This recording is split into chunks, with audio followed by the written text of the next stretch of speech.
Nigerians and allies are planning to launch international protests across major cities on June 12, in response to severe government mismanagement and inefficiency. The protesters demand 3 items overall from governing officials. 1. End the killings and insecurity. 2. End the social media shutdown immediately. 3. Convene an emergency inter-regional dialogue committee for all regions in Nigeria within a month. So, why are Nigerians protesting? Activists in Nigeria say that in the last 6 months, over 1,000 children and students have been kidnapped by terrorists. Over 3,000 people have been kidnapped by armed bandits for ransom. Over 26,000 people have been murdered by armed herders. Over 500 people have been killed in cult clashes. Over 600 people have been killed in communal crises. Dozens of soldiers have been killed by ISIS and Boko Haram. Hundreds of police have been killed by gunmen. Activists also say that today, more than 10 million people are displaced across Nigeria. Over 40 million youths are unemployed. Food,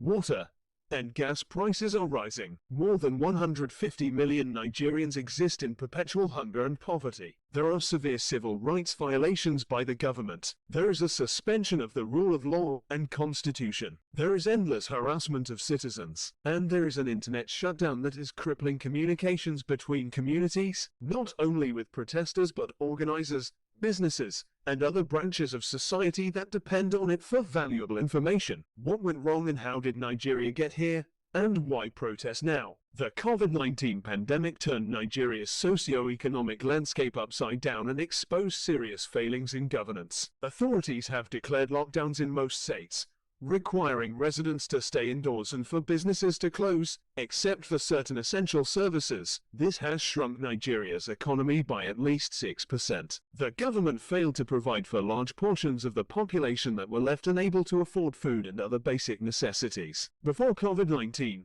over 90 million Nigerians lived in extreme poverty on less than $1.90 a day.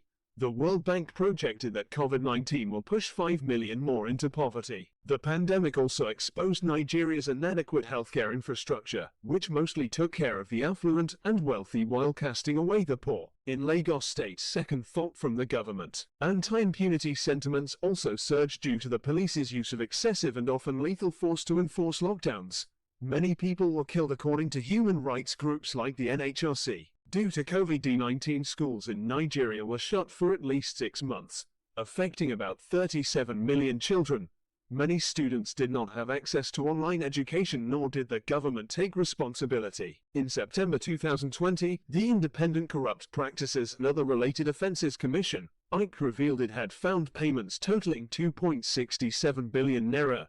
About $6.9 million were made to federal colleges for school meals during the lockdown and deposited in the personal accounts of officials. The ICE said that the money diverted into personal accounts was paid when children were not in school. COVID-19 also highlighted Nigeria's failed humanitarian response in the northeast region, where the government's war with Boko Haram is now in its 11th year, has left over 7.5 million people traumatized, displaced, and in need of humanitarian assistance. The number of dead is impossible to confirm. Insecurity in the region has risen as Boko Haram and its splinter faction, Islamic State West Africa Province, ISWAP, continue attacks against civilian, humanitarian, and military targets. According to HRW, at least 363 civilians were killed by the Islamist insurgents between January and September 2020. In August 2020, Nigerian authorities in Borno State declared they were going to send 1,860,000 internally displaced persons,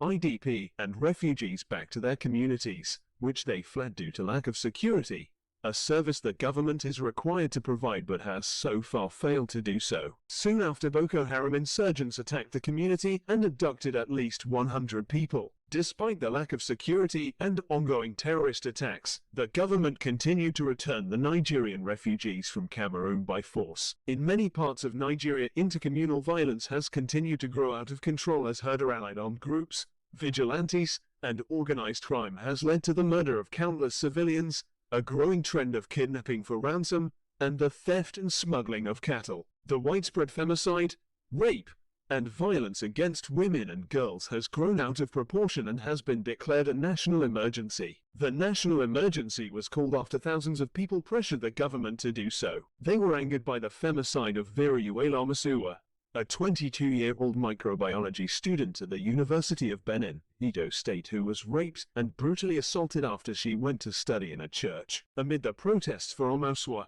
news media reported the case of a 12-year-old girl gang raped by 11 men in Jigawa State, generating further outrage against the violence. An estimated 2 million Nigerian women and girls are raped annually, according to Nigeria's Minister of Women Affairs and Social Development.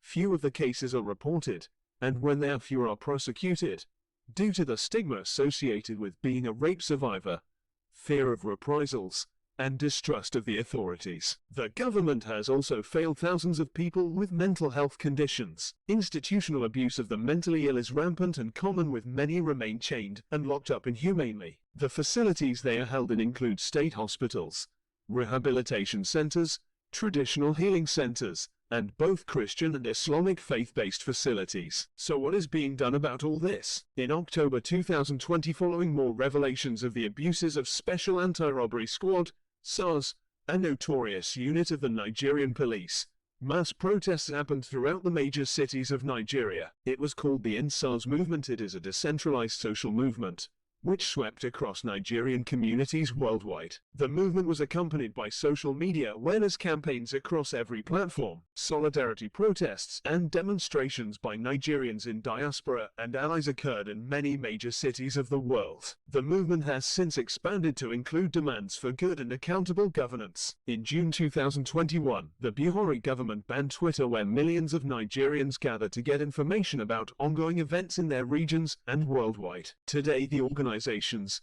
individuals, and decentralized groups that sprung from the EndSARS movement continue to organize and campaign for good governance. With the danger of being cut off completely from the outside world, young Nigerians and allies are planning massive worldwide protests. With an unreliable government and increasing violence, poverty, and economic inequality all across the country, many people have had enough and they demand an end to impunity, a better quality of life, good governance, dignity, and respect.